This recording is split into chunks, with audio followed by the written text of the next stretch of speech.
Car होता है, जो पैरामीटर्स हैं उनके मुताबिक चलने नहीं दिया जा रहा है। जिम्मेदार कौन है इसके लिए? जिम्मेदारी अगर सदन चलाने की जिम्मेदारी तो सरकार की होती है, इसमें कोई कहने वाली कोई बात ही नहीं है। मगर विपक्ष के सहयोग से चलता है ये। जब सदन चालू होता है उसके पहले ऑल पार्टी मीटिंग होती है, सभी लोग आते हैं, उसमें एक तय किया जाता है कि लगभग क्या क्या मुद्दे रहेंगे, सब कुछ होता है। उसके बाद भी सदन में कुछ ऐसे लोग आ गए हैं कि जिनको सदन के पहले अपने आकाओं के हुक्म को बजाना है।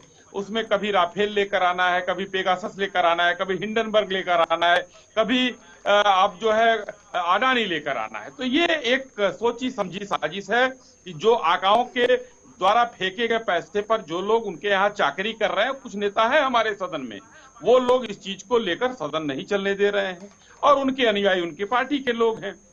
यही देखते हुए एक अविश्वास जो है प्रस्ताव पारित किया गया है, राज्यसभा की बात चल रही है, लेकिन अविश्वास किसके बीच में है? हमारे आशीष जी और अभिषेक जी के बीच में एक अविश्वास चल रहा है। ये भी अविश्वास सदन में देखने को मिल रहा है। जो इंडिया अलायंस के किसी भी दल में विश्वास नहीं है, वहां वो लोग विश्वास नहीं कर रहे हैं। एक नेता उनका कुछ बोला, जनता से जुड़े मुद्दों पर चर्चा नहीं कर रहे हैं, हर मुद्दे के खिलाफ हंगामा हो रहा है और जनता से कोई सरोकारी नहीं है विपक्षी लोगों का।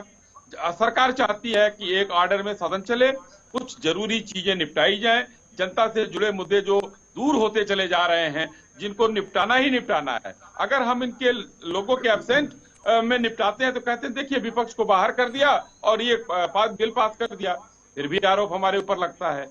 कहीं पर कोई विपक्षी नेताओं को, विपक्षी पार्टियों को देश की आवाम से कोई मतलब नहीं है, उनके कष्ट से कोई मतलब नहीं है, उनके लिए अच्छे बेहतरी के लिए बिल पास किए जाए उससे मतलब नहीं है।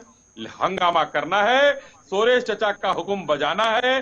जैसे ही वो बटन दबाएंगे पेगासस चालू निकलेगा, जैसे बटन दबाएंगे हिंडनबर्ग निकलेगा, जैसे बटन दबाएंगे अश्विनी जी, ऐसा तो नहीं है? ये बात फिर और वहीं आ जाती है ना कि अपनी अपनी सहूलत के हिसाब से राजनीति की जाती है और आप पर जो आरोप ये लगता रहा कि अपने हिसाब से चर्चा सरकार चाहती है और अपने जो उसके मुद्दे हैं, कल कोई भी बात होती है डिस्कशन में सबको शामिल करने की बात होती है, प्रधानमंत्री बात करते हैं, स्पीकर करते हैं, सभापति करते हैं, लेकिन जब असल में मुद्दों पर बात करने की बारी आती है तो तब हम देखते हैं कि अंदर जाकर वही होता है जो सरकार चाहती है और उसमें अगर कोई आवाज उठाता है तो उसी समय सारी चीजों को भंग करके पूरी चीजों को प्रभावित करने की भी कोशिश होती है, जो एक संगीन आरोप अब तक आप पर लग रहा है। वो बात अलग है कि राजनीतिक स्तर पर बाहर क्या हो रहा है, लेकिन अंदर कम से कम जवाबदेही हमें लगता है कि बाकी पार्टियों, बाकी दलों के मुकाबले शायद सरकार की ज्यादा जिम्मेदारी हो जाती है।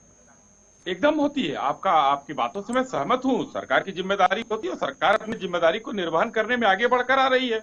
माननीय लोकसभा स्पीकर ने आग्रह किया, राज्यसभा के सभापति ने जो है वो किया, लोगों से आग्रह किया, माननीय संसदीय कार्य मंत्री ने किया, लेकिन उसके बाद भी एक कहावत कही जाती है कि 4 पैर के जानवर को आप बांध सकते हैं, 2 पैर के इंसान को नहीं बांध सकते हैं आप। तो यहाँ पर तो हर व्यक्ति लोकतंत्र में खुला हुआ है। अब सदन में वो क्या कहेगा, क्यों हल्ला करेगा, उसको किस चीज से मतलब है, सरकार पर आरोप लगाना है, कोई दिक्कत नहीं, सही है, मगर कम से कम सरकार जनता की, जो हिंदुस्तान की आवाम है, उनके लिए जो उनकी बेहतरी के लिए कार्य किए जा रहे हैं उसकी आवाज उठाइए ना, कोई दिक्कत नहीं है।